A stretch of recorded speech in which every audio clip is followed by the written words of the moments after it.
കിഴക്കഞ്ചേരി കോരഞ്ചിറ ജയകേരള വായനശാലയുടെ 57ാമത് വാർഷികം വിവിധ പരിപാടികളോടെ ആഘോഷിച്ചു.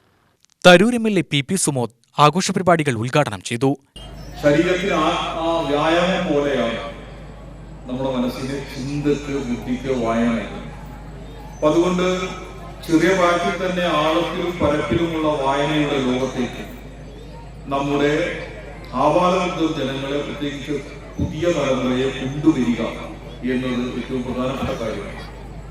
ഇപ്പോൾ കേരളത്തിലെ സർക്കാർ സ്കൂളുകളിൽ മലയാള പാഠപുസ്തകങ്ങൾ UP സ്കൂളായാലും ഹൈസ്കൂളായാലും എല്ലാം പ്രത്യേകം മലയാളി ഒട്ടേറെ തവണ വായിച്ച പല നോവലുകളെയും ചെറിയ ഭാഗം പാഠപുസ്തകങ്ങളിൽ ഉൾപ്പെടുത്തിയിട്ടുണ്ട്. ഒരു സങ്കീർത്തനം പോലെ എന്ന പെരുമ്പളം ശ്രീധരന്റെ നോവലിന്റെ ഒരു ഭാഗം ഹൈസ്കൂൾ ക്ലാസ്സിലെ കുട്ടികൾ പഠിക്കുന്ന കാര്യം. 8ാം ക്ലാസ്സിലെ കുട്ടികൾ കൃഷിക്കാരൻ എന്ന പാഠഭാഗം പഠിക്കുന്ന കഥയുടെ ഒരു ചെറുകഥയാണ്. എന്തിനാണ് കേരളത്തിലെ സർക്കാർ ആയിരക്കണക്കിന് വരുന്ന കുട്ടികൾക്ക് ഇത്തരം പാഠഭാഗങ്ങൾ പരിശീലിപ്പിക്കുന്നത്?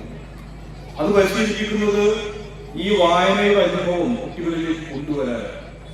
ഗ്രാമപഞ്ചായത്ത് പ്രസിഡന്റ് കവിത മാധവൻ അധ്യക്ഷനായി. ചടങ്ങിൽ ചാരിറ്റി പ്രവർത്തനങ്ങളുടെ ഉദ്ഘാടനവും നിർവഹിച്ചു. V Omanakuttan, S Radhakrishnan, P Mohanan Roy, Saleem Prasad, Jijisha Ratnesh Kumar, U Adarsh, Babu Varghese എന്നിവർ സംസാരിച്ചു.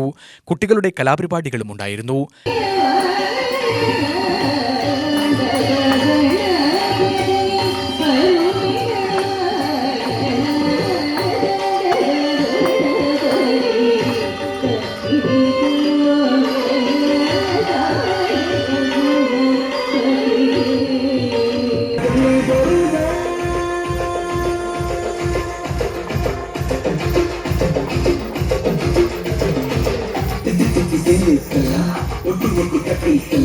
കലാകായിക സാംസ്കാരിക മേഖലകളിൽ മികവ് തെളിയിച്ച താരങ്ങളെ ചടങ്ങിൽ ആദരിച്ചു. UTV news, Palakkad.